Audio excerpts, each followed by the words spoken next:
I think 400. 400. Yay.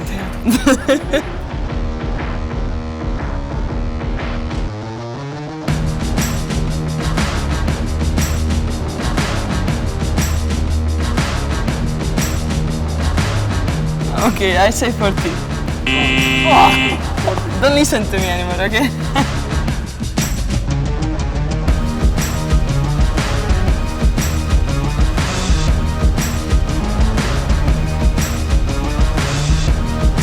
Then in Ljubljana we have Križanke.